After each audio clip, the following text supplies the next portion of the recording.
মৈৰাবাৰীত cyber অপৰাধৰ লগত জড়িতই সংঘটিত কৰিলে ভয়ংকৰ কাণ্ড।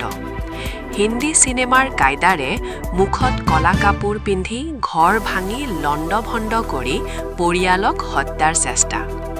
শতাধিক গুণ্ডা বাহিনী লৈ বলপূৰ্বকভাৱে প্ৰৱেশ কৰি এটা পৰিয়ালৰ কেইবাজনো লোকক গুৰুতৰভাৱে আহত কৰাৰ লগতে ভাঙি চুৰমাৰ কৰিলে ঘৰ।